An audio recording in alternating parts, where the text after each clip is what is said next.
чем смысл жизни? Зачем мы живем? Ведь жизнь такая сложная. Эти вопросы наверняка задает себе каждый. Мы рождаемся, и вот вдох, выдох, и ты уже в этом неизведанном мире, таком большом и интересном. Нам нравится наслаждаться запахом чистой природы, детскими забавами. И так, день за днем мы пролистываем жизнь.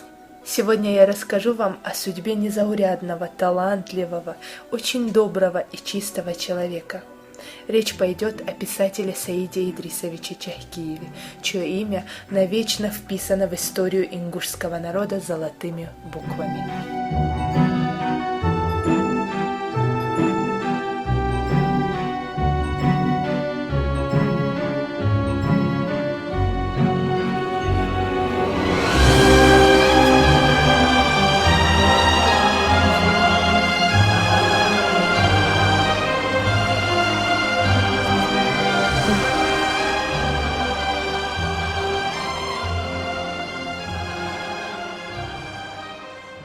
Я родился в 1938 году в селении Назыркорт, Назырамовский район, бывший ЧССР.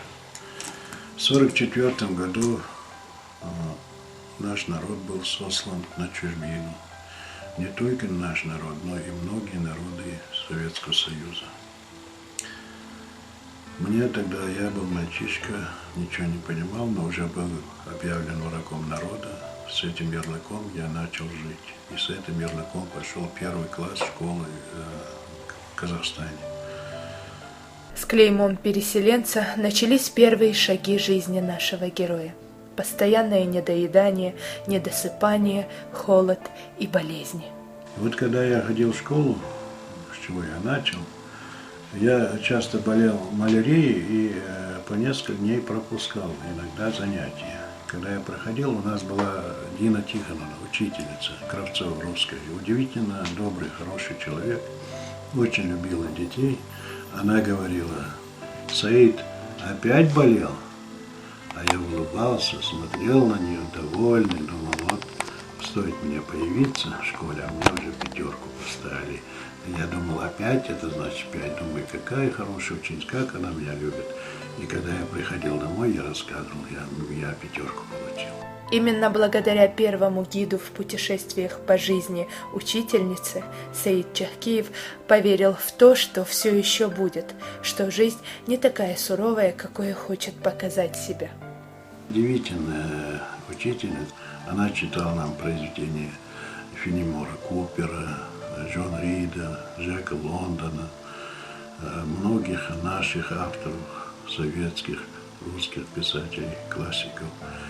И когда она читала, мы собирались вокруг нее, она даже после урока нас оставляла, мы собирались и слушали ее, внимательно слушали. И вот мы уходили в мир, перед нами вставали герои мужественные, которые боролись за свободу, за свое право, за законность, которые любили, сражались, и одновременно показывались люди, предатели, изменники. Все это, конечно, в наших душах вносили смятение, мы думали о своем бесправии там, но надеялись, что рано или поздно придет справедливость, и мы будем равноправными со всеми советскими людьми. Первая учительница и ее мудрые наставления сопровождали нашего героя очень долгое время. Саид Чахкиев помнит все до мелочи, каждое слово любимого преподавателя. Я от Дины Тихоновны как раз узнал о том, что есть в Москве литературный институт имени Максима Горького, где учатся будущие писатели, поэты, драматурги, критики. И я дал себе слово, что в этот институт, это был единственный вуз в Советском Союзе, где учились будущие писатели. В самые тяжелые годы для нашего народа, в смутные дни жизни спецпереселенцев, удача улыбнулась Саиду Чахкиеву. Он сделал невозможное, поступил в литературный институт.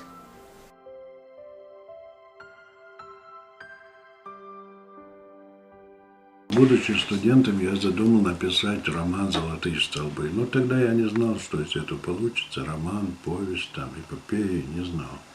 Но я решил написать произведение. И я поделился с ним. Лев Косиль внимательно меня послушал, сказал: пиши. Хотя в то время о переселении народу было запрещено печатать. Абсолютно ни одно слово не выходило из печати. Первый и самый известный роман Саида Чахкиева – это «Золотые столбы». Он охватывает период с 1944 по 1956 год. Этот роман был впервые опубликован в альманахе «Утро гор».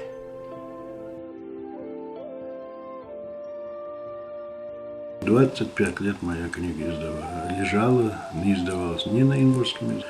Это, конечно, был очень сильный удар по творчеству, потому что если бы эта книга пошла бы, моя творческая судьба, наверное, совсем по-другому сложилась. Я очень переживал, но тем не менее я написал еще книгу, роман «Волчьи ночи», потом роман «На второй день утром». Написал поэму «Чаще слез». Вы знаете, по этой поэме русский драмтеатр имени Лермонтова потом поставили большой спектакль. Самая первая книга рассказов писателя, которая называлась «Первые трудности», вышла в 1960 году. Потом была череда поэтических и прозаических сборников, их более 30, написаны в разных жанрах, от стихов, рассказов, пьес, повестей до романов. И, конечно же, из-под пера этого писателя вышли произведения для детей, которые печатались на разных языках. Дважды выходила повесть на эстонском языке. Кстати, один раз вышла, там завалили их читатели, дети, просьбами еще напечатать, тираж увеличить. Потом вторично издали. А «Лик мой, лик маленькая девочка» издали на молдавском языке. В Грузии издавали мои произведения, переводились на армянский язык, ну, на языки народов Северного Кавказа. Я знаю, и за рубежом ряд произведений переведены, не всегда получающих. Каждый, кто знал Саида Чахкиева, с большим восхищением и любовью отзывается о нем, о первой встрече с ним. Саид Чахкиев явился литератором второго поколения, так называемых, после наших тех корифеев, Тембота Бекова, Бека Мальсакова, Асмиева Ханзата, Мутадива Хаджибекира, Багаудина Дзядзикова, Идриса Базовкина. Это та самая плеяда, которая создавала эту письменность. Это еще до войны, до выселения народа трудились. И как только народ наш приехал с ссылки, вот эта новая волна, я бы назвал это время ренессансом русской литературы. Саид как ворвался, как комета. Кометой он ворвался в эту литературу. Это самый первый наш, тогда единственный, выпускник литературного института. Дальше, будучи студентом, он уже показал себя как профессиональный литератор. Известный и всеми нами любимый писатель Борис Шадыжев был студентом, когда произошла его встреча с Саидом Чахкиевым. Будучи студентами, мы слышали о том, что он написал книгу, первый роман о выселении. «Золотые столбы». И мы всегда восторгались, как он сумел пробить, написать, как он не побоялся. И мы обсуждали среди студентов этот момент. Борис Шадыжев в добрые годы жизни Саида Чахкиева часто встречался с ним, консультировался по поводу своих произведений. И, как ни странно, всегда получал от Саида Идрисовича хороший совет и правильное направление. Я любил фантастику и писал немножко на эту тему. И принес ему показать. Эту фантастику, она называлась, потом разные названия были, но пока я переделал, пока записывал, потом она оформилась в фантастическую повесть седой древности. Но Саид прочитал у меня, ему понравилось. Саид Идрисович очень любил жизнь. Он радовался каждому дню, каждому часу, минуте, подаренной свыше. И читая его произведения, каждый для себя может найти что-то родное и близкое, узнать, насколько прекрасна душа поэта. Учись, мой друг, искусству простоты и доброте науки человечьей. Будь прост со мной, и я пойму, кто ты. И добротой на доброту отвечу, а ненароком словом огорчу, не прячь обиду, как иные прячут. Сердца подобны горному ключу. Гроза прошла, и снова он прозрачен. Я хотел бы, чтобы мои произведения читались. Читая произведения этого писателя, возникает такое ощущение, что он писал всю свою жизнь, каждый день вел дневник рассказов, поэм и стихов. Постой, поэт, не надо, не спеши. Трудись, работай с полною отдачей, переболей потерей и удачей, и лишь тогда о прожитом пиши. Где бы Саид Чахкиев не появлялся, приходится прибегать к эпитету «первый» или «впервые». Он первый из ингушей дипломант Всесоюзного литературного конкурса. Первый написал пьесы для театра «Кукол» на родном языке. Первый председатель детского фонда Чечено-Ингушетии. Первый главный редактор объединенной редакции детских журналов «Радуга» на чеченском и ингушском языках. У каждого народа чеченского и ингушского были свои журналы, были свои редакторы, а объединенной редакцией руководил Саид Чахкиев. Первый министр культуры Ингушской республики уже здесь. Первый уполномоченный по правам человека Республики Ингушетия. Где бы он ни трудился, членом редколлегии различных изданий, журналов, редактором газеты «Седало», членом правления Союза писателей России, всегда он оказывал помощь молодым писателям. Стихи, поэмы и рассказы Саида Чахкиева печатались регулярно не только в республиканских газетах, но и в различных центральных издательствах, в том числе в журналах «Дружба народов», «Нева», «Волга», «Дон» и многие другие. Классика русской литературы – это басни Крылова. Конечно, я с большим удовольствием читаю, всегда в своей библиотеке держу книги басни Крылова. Очень хорошие басни у Сергея Михалкова, очень хорошие. Он продолжил этот жанр, стал современным баснописцем. Вот. А дальше взять, есть какие-то украинские там авторы, другие, но так особенно меня никто не привлекал, чтобы я вот так восторгался. И вот я увлекся басенным жанром, но, по-моему, у меня как-то получилось. Басни Саида Идрисовича содержательны по смысловому значению. Каждое слово, каждый препинательный знак несет с собой море эмоций. Басня про червяка. Червяк ел землю день-деньской, а вечером сказал с тоской: «Вдруг завтра кончится земля, что буду есть на завтрак я?» Червяк вздохнул, червяк всплакнул и, не поужинав, уснул. Кстати, он еще был киносценаристом. Вот в нашей литературе Идрис Базулькин и Саид Чахкиев. В общем, чему бы он ни прикасался, он всегда приносил что-то новое, свое, саидовское.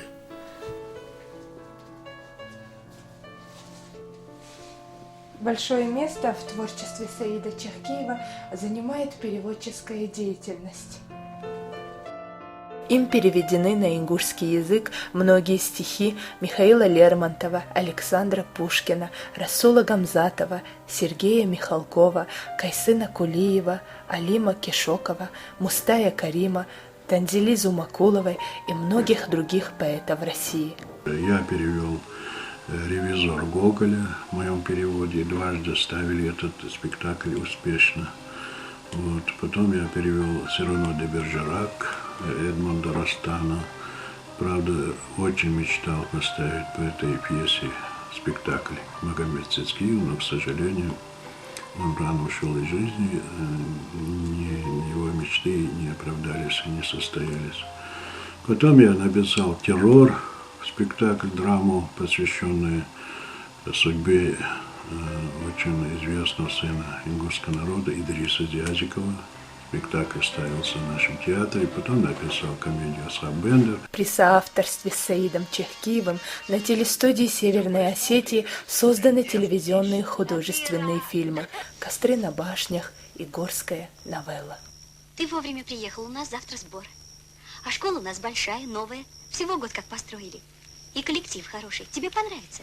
Один из лучших поэтов сегодняшних дней, Ваха Хамхоев, до сих пор вспоминает Саида с большой теплотой и благодарностью. Он был очень общительным. Обычно некоторые писатели, достигшие определенных высот, имевшие какой-то авторитет, немножко бывают то ли замкнутыми, может быть, из-за работы там. А он, невзирая ни на что, если надо куда-то поехать, в какое-то мероприятие, или в соседней республике, или у нас в республике какое-то мероприятие, кого-то чествуем, или чисто по нашим обычаям, традициям, там у кого-то кто-то женится, или, не дай бог, кто-то умер. Он был готов. Стоило ему позвонить, и через несколько минут Саид готовый уже стоял у ворот. Был очень компанейским. Все, кто с ним соприкасался, нельзя было без улыбки находиться в его обществе. Он сам любил рассказывать интересно и умел слушать. И такой задор от него шел и заряжал положительной такой энергией. Значительное место в творчестве писателя занимает драматургия. По его пьесам в разные годы поставлены спектакли «Когда гибнут сыновья», «Мой мальчик», «Завещание», «Чаша слез», «Последний долг», «Горская сказка», «Светофор», «Пестрый зор», «Глупый волк» и другие. «Волшебная шапка», «Рамис и Ната», «Говорящая кукла», «Асхаб Бендер», «Ничего не бойся», «Зураб» и «Террор».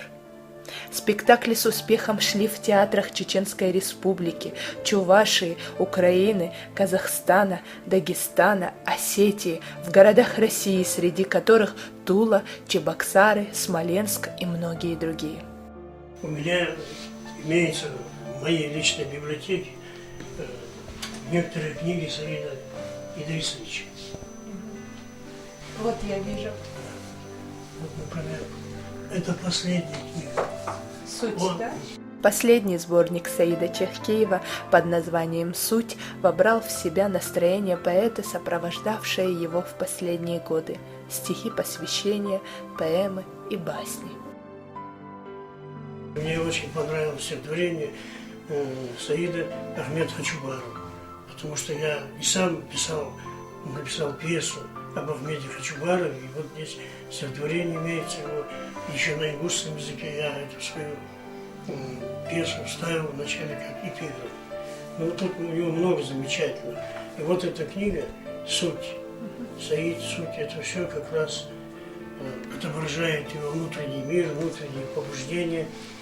Когда она печаталась, а я уже только знакомился через Саида с этими издателями Котлярова. И вот мне довелось издать книгу в издательстве Котляровых, Марии и Виктора. Он меня с ними познакомил, они меня тепло приняли. И когда уже книга выходила, я не знал, как назвать книгу. И мы с Саидом едем туда, общаемся, я говорю, я не знаю, как назвать. А ты, говорит, назови «Сквозь толщу лет». И мне это тоже понравилось, его название. Это фактически это он дал название этой книги. Душа Саида Идрисовича читается в его строках. Видно, как он относился к родине, к матери, к людям. Этот тихий, тихий вечер всех смирней и шелковистей. Вон самим себе на плечи тополя роняют листья. Детский смех округу будет, тишина гремит, как выстрел. Слава Богу, что не люди, гибнут листья, только листья.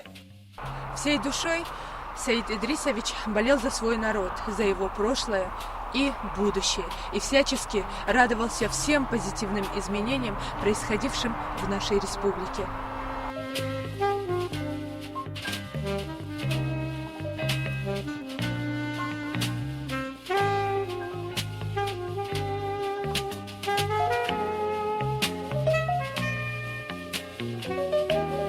Становление как личность, я как личность и как артист, вокалист. Он сыграл, можно сказать, в моей жизни 90%.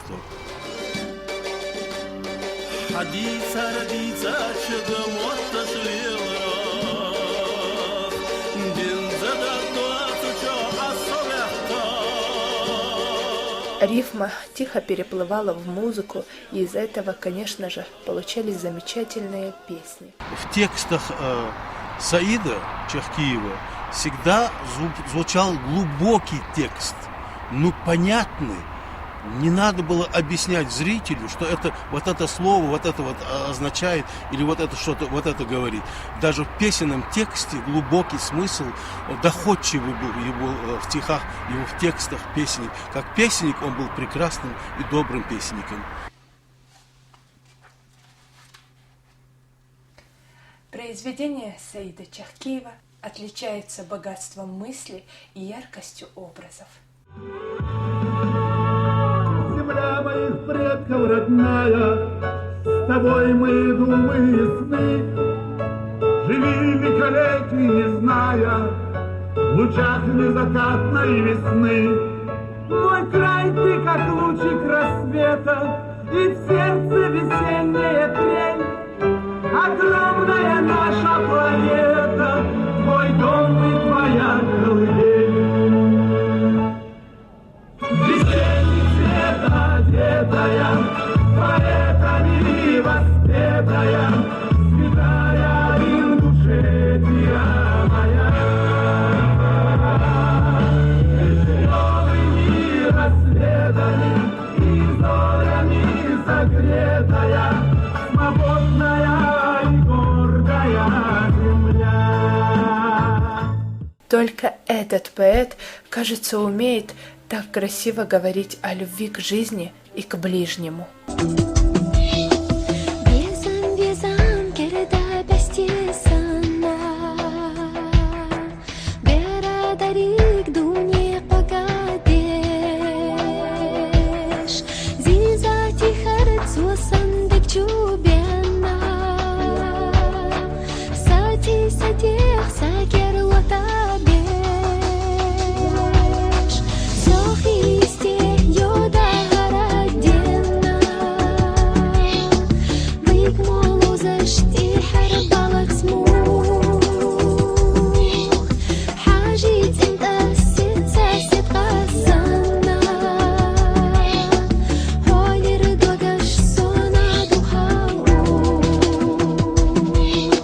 Строки, которые вы только что слышали в этой песне под названием «Безам», наверное, самые прекрасные на земле.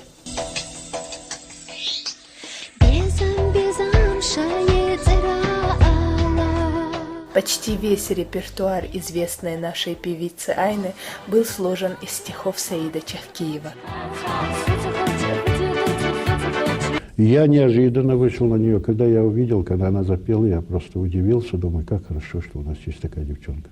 Это на самом деле человек вот просто как ласточка вылетела вот весной, понимаете?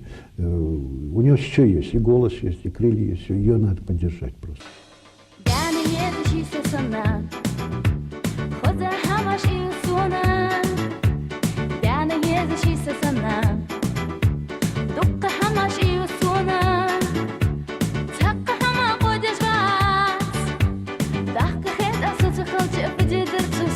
Он сыграл, наверное, наибольшую роль, максимально, сколько мог сделать для меня.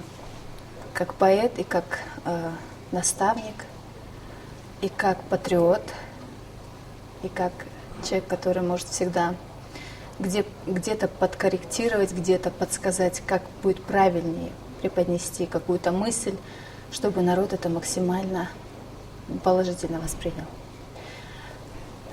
Я считаю, что самые мои удачные и яркие песни, на мой взгляд, написал именно Саид Идрисович Чахкиев.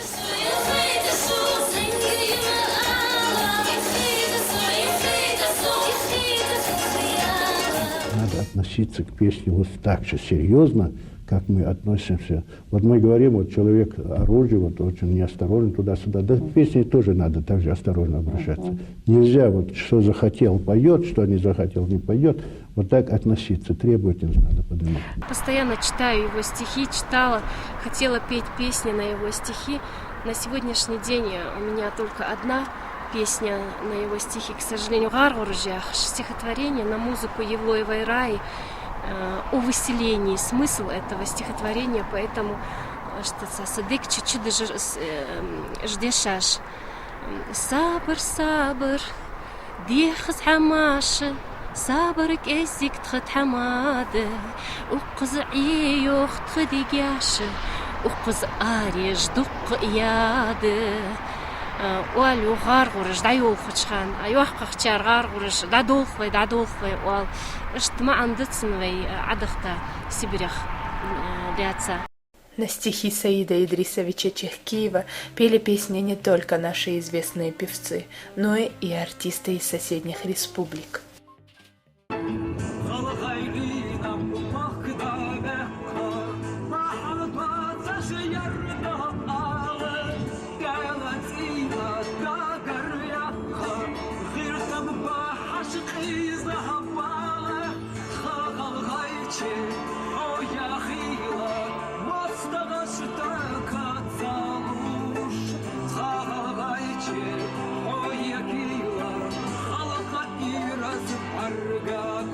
Нет, наверное, ни одного человека в нашей республике, да и за ее пределами, кто не был бы знаком с творчеством Саида Чехкиева. Нет такой аул, даже, может быть, нет такое маленькое селение, где наш друг Саид не был. Значит, кто он? Значит, он дагестанец. Я очень часто выезжал с Саидом, он меня брал как младшего товарища. И я очень рад, он мне очень со многими известными поэтами, писателями нашего региона, Северного Кавказа и другими, которые приезжали, он знакомил. Один из балкарских поэтов, Аскер Додуев, кажется, сказал, не хочется в Ингушетию ездить после Саида. Он так образно выразился. А Саида в Ингушетии нет, мне не хочется ездить туда. Наш герой умел расположить человека к себе даже просто своей улыбкой. Когда он шел, да, видно, что от него светит все доброе только. И поэтому не могли его окружать плохие люди. Я еще раз благодарен, что судьбе, что мне смел с этим человеком, как и по жизни, так и творческие процессы нас делали вместе с ним.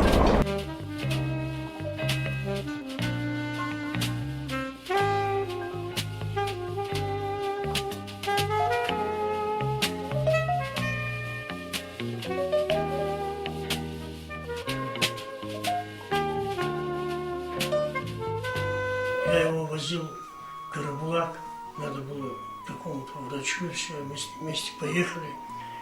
Но потом, через некоторое время, я уже когда был на курорте в Пятигорске, мне Муса позвонил, Шишханов, он услышал ценность.